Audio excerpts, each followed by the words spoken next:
Assalamualaikum warahmatullahi wabarakatuh. Ketemu lagi bersama saya Nursali Insani dalam channel Insan Pijar, menjadi insan pintar dengan belajar. Di video kali ini pembahasan kita mengenai keterangan ahli. Nah, keterangan ahli ini tentunya berbeda ya dengan keterangan saksi. Apa sih perbedaannya? Kemudian siapa saja sih yang bisa disebut sebagai ahli? Dalam video ini akan dijelaskan berdasarkan dasar hukum yang ada di dalam Kitab Undang-Undang Hukum Acara Pidana. Langsung saja kita saksikan penjelasannya.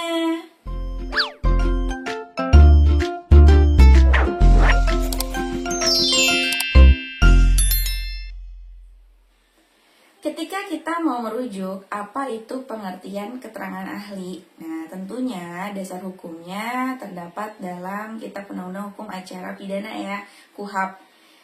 Tepatnya itu di pasal 1 angka 28. Langsung saja kita buka pasal 1 angka 28 KUHP-nya ya. Di sini akan saya bacakan.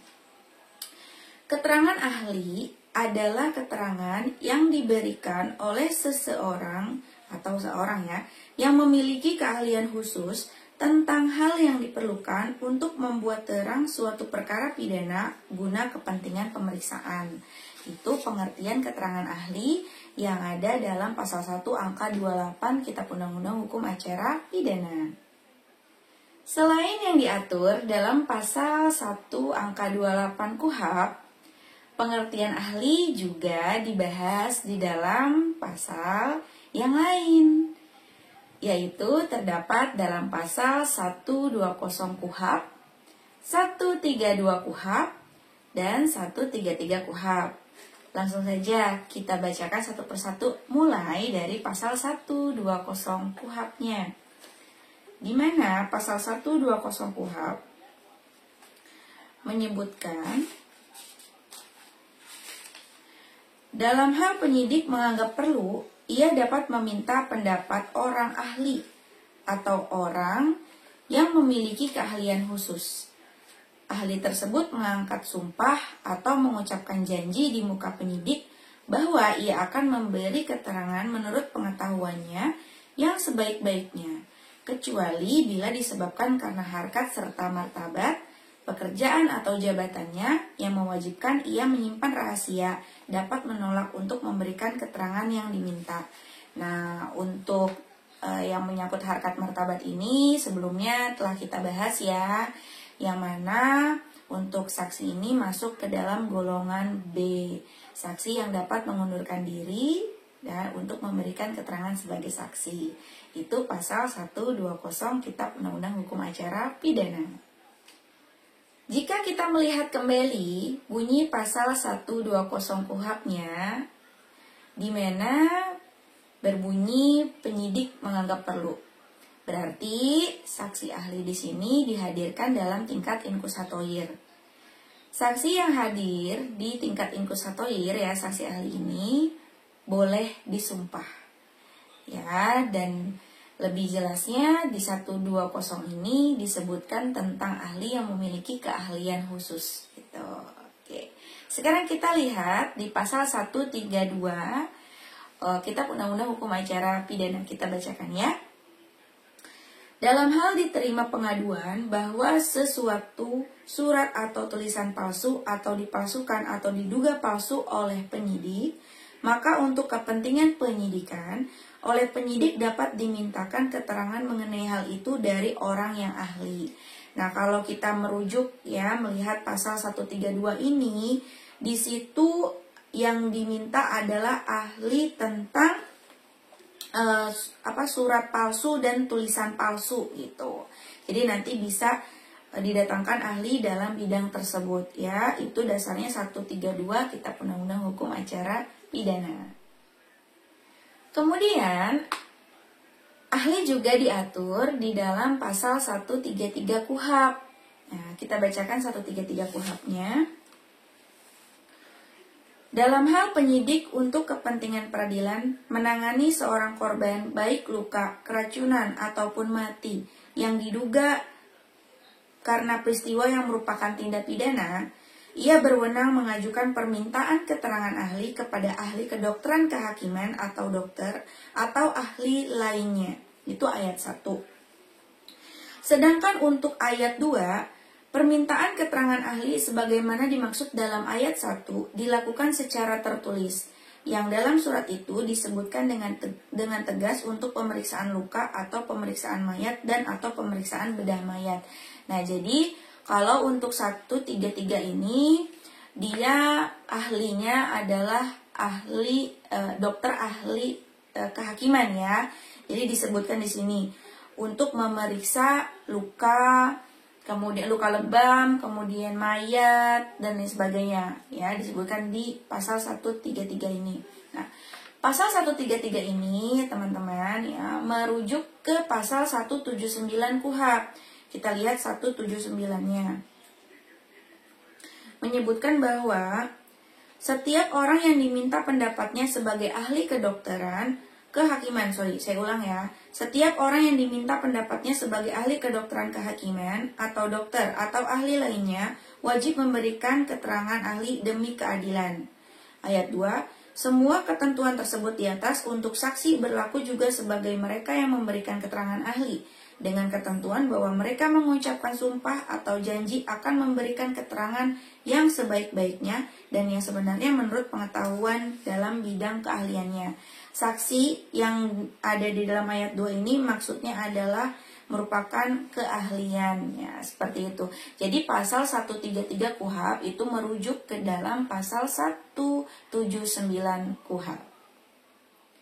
Dasar hukum pemanggilan seorang ahli sama dengan dasar hukum pemanggilan seorang saksi, yaitu terdapat dalam pasal 146 ayat 2 KUHP yang menyebutkan bahwa penuntut umum menyampaikan surat pengadilan kepada saksi yang memuat tanggal, hari, serta jam sidang untuk perkara apa ia dipanggil, yang sudah harus diterima oleh yang bersangkutan selambat-lambatnya 3 hari sebelum sidang dimulai. Nah, jadi sama ya, seorang saksi ahli ketika dipanggil untuk memberikan keterangan ahlinya di persidangan, setidaknya harus menerima surat panggilan tersebut selambat-lambatnya 3 hari sebelum pelaksanaan sidang tersebut. Nah, kemudian bagaimana ketika seorang saksi ahli ini atau keterangan seorang ahli ini tidak mau hadir di persidangan? Nah, ketika ahli tidak mau hadir di persidangan, maka dapat dikenakan pidana.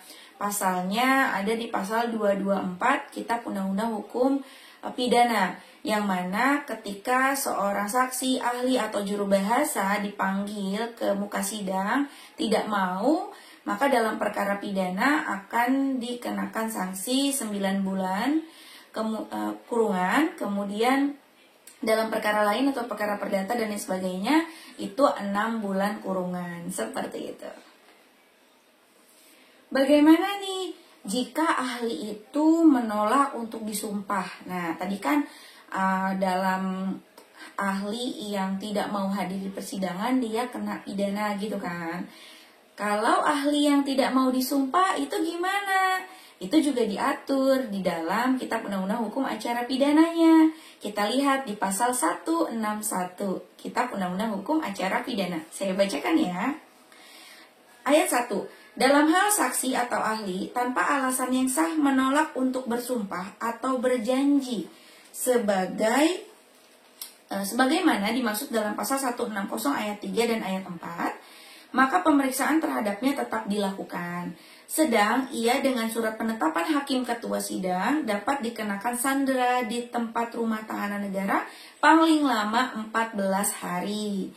Ya, ayat 2. Dalam hal tenggang waktu penyanderaan tersebut telah terlampau 14 harinya, dan saksi atau ahli tetap tidak mau disumpah atau mengucapkan janji, maka keterangan yang telah diberikan merupakan keterangan yang dapat menguatkan keyakinan hakim. Nah, seperti itu ya. Jadi kalau misalnya ahli itu tidak mau datang, ancaman pidananya 224 Kitab Undang-Undang Hukum Pidana.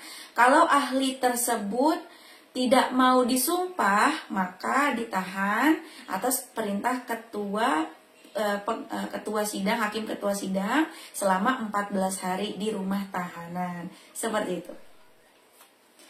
Keterangan ahli itu kan tadi sudah saya jelaskan ya, diatur dalam pasal 1 angka 28 KUHP dan juga pasal 186 KUHP.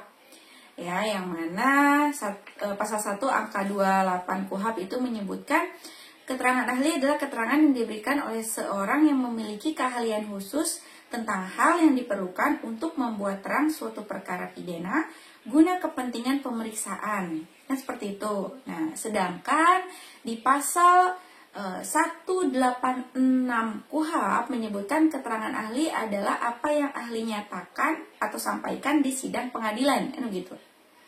Hal ini akan menimbulkan persoalan jika dihubungkan dengan penjelasan pasal 133 ayat 2 KUHP.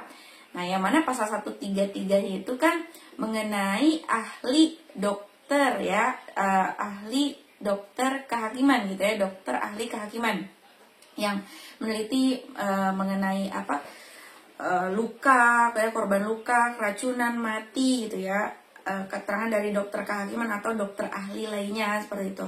Nah, jika dihubungkan dengan pasal 1 angka 28, kemudian pasal 186 KUHP dihubungkan dengan penjelasan pasal 133 ayat 2 akan menimbulkan persoalan. Nah, apa sih penjelasan pasal 133 ayat 2 itu bunyi seperti apa nih, kita bacakan ya. Keterangan yang diberikan oleh ahli kedokteran kehakiman disebut keterangan ahli. Sedangkan keterangan yang diberikan oleh dokter bukan ahli kedokteran kehakiman disebut keterangan. Nah, di mana di dalam bukunya Alfitra itu dijelaskan maksud ya daripada penjelasan atau persoalan yang timbul antara pasal 1 angka 28, 186 dan juga penjelasan pasal 133 ayat 2 ini. Kita lihat ya di bukunya Alfitra di halaman 116. Menurut penulis, jadi menurut Alfitra itu sendiri, keterangan ahli kedokteran kehakiman atau keterangan yang dimaksud dalam pasal 133 diberikan dalam proses penyidikan. Nah, berarti di tingkat inkusatoir ya. Jadi bukan dalam sidang, jadi bukan dalam tingkat akusatoir. Dengan begitu, keterangan dokter bukan ahli kehakiman dapat dianggap sebagai alat bukti surat. Ya. Sementara apabila keterangan dokter bukan ahli kehakiman diberikan dalam sidang, harus dianggap sebagai alat bukti keterangan saksi. Nah, jadi kalau dokter bukan ahli kehakiman memberikan keterangan dalam sidang bukan dianggap sebagai alat bukti ahli, tapi sebagai alat bukti keterangan saksi seperti yang tercantum dalam pasal 184 huruf A. Ya, ayat 1 huruf A gitu ya. Kenapa? Karena ya kalau dokter bukan ahli kehakiman itu memberikan keterangan ya, dia dianggap sebagai alat bukti surat. Pasal 184 huruf C ya, suratnya. Jadi apa sih itu dokter bukan ahli kehakiman? Nah, dokter bukan ahli kehakiman maksudnya adalah dokter tersebut hanya menyampaikan apa yang terjadi pada diri korban. Jadi dia hanya menyampaikan apa sih yang terjadi pada korbannya ini. Kenapa bisa korbannya luka memar? Kenapa korbannya meninggal gitu ya, mengalami luka dalam gitu. Hanya menerangkan aja apa yang terjadi pada korbannya ini. Dia, si dokter bukan ahli kehakiman ini, tidak dapat memastikan secara pasti penyebab luka, memar, atau kematian dari si korban yang dialami oleh si korban. Ya, dia tidak bisa memastikan, ya, tetapi hanya memberikan catatan, ya, berarti memberikan catatan ya, yang ada hubungannya dengan peristiwa pidana yang dialami tersebut. Itu dokter bukan ahli kehakiman. Oke, nah. Jadi itu ya, kalau misalnya udah jelas nih, dokter bukan ahli kehakiman, ya, berarti dia dokter biasa. Ya, sedangkan dokter ahli kehakiman itu bidangnya, ada cabangnya, ada bidangnya.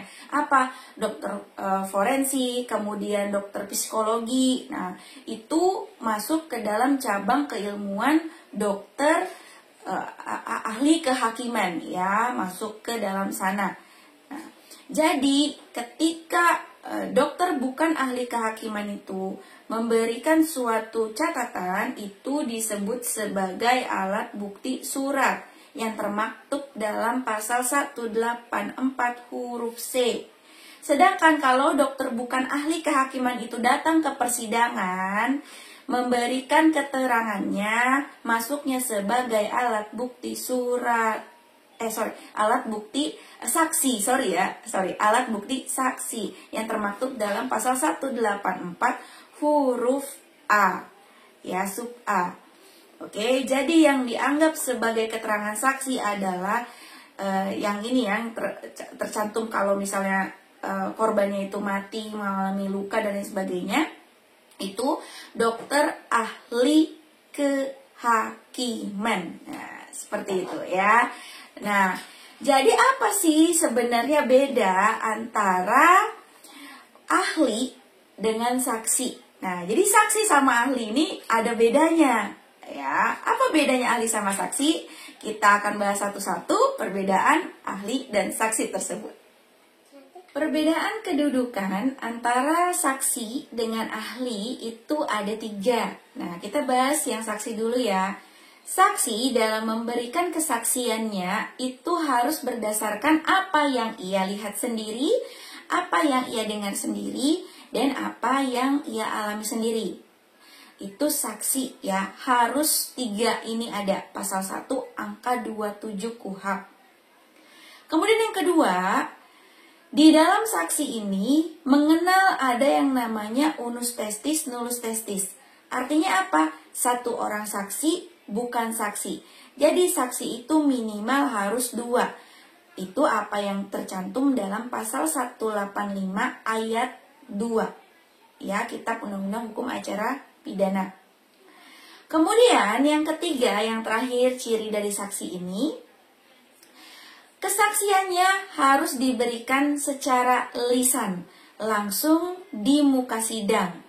Jadi seperti yang tertuang dalam pasal 185 ayat 1, keterangan saksi adalah keterangan yang ia berikan langsung, yang seorang saksi berikan langsung di hadapan sidang pengadilan.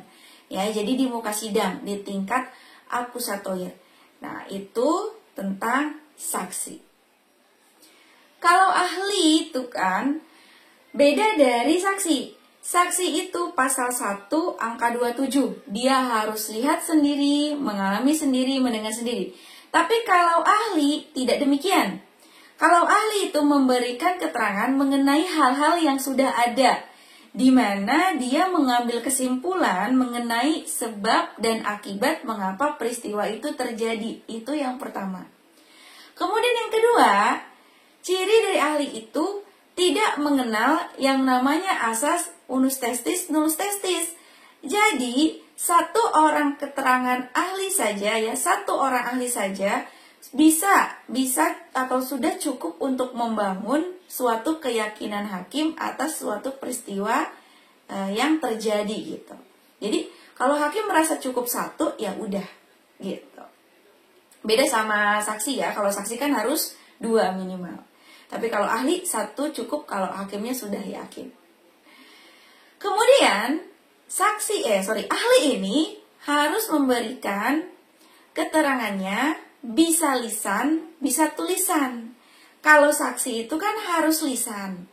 Kalau ahli bisa tulisan, bisa lisan. Nah, itu perbedaan mendasar antara keterangan saksi dengan ahli. Di antara perbedaan tersebut, ya, hakim bebas menilai keterangan saksi. Hakim tidak wajib turut mengikuti pendapat, kesimpulan, keterangan saksi bila mana hal itu bertentangan dengan keyakinannya. Nah, Di lain sisi juga hakim dalam mendengarkan saksi dan juga menghadirkan ahli digunakan untuk mengejar kebenaran sejati. Jadi, ya, tidak semua orang bisa memberikan keterangannya sebagai ahli. Keterangan ahli itu tidak dituntut suatu pendidikan formal tertentu, tetapi juga meliputi seorang ahli dan pengalaman dalam suatu bidang tanpa pendidikan khusus. Nah, jadi orang itu meskipun tidak melalui pendidikan yang khusus, tapi dia ahli dalam bidangnya, dia bisa memberikan keterangan ahli. Tetapi tidak semua orang bisa memberikan keterangannya sebagai ahli. Seperti itu, oke? Nah, selesai penjelasan saya mengenai keterangan ahli. Semoga apa yang saya jelaskan bermanfaat dan menuai keberkahan untuk kita semua. Jika ada hal yang ingin ditanyakan, komentar, kritik maupun saran, dapat dituliskan di dalam kolom komentar ya. Terima kasih telah mendengarkan. Saya akhiri. Wabillahi taufiq wal hidayah. Wassalamualaikum warahmatullahi wabarakatuh.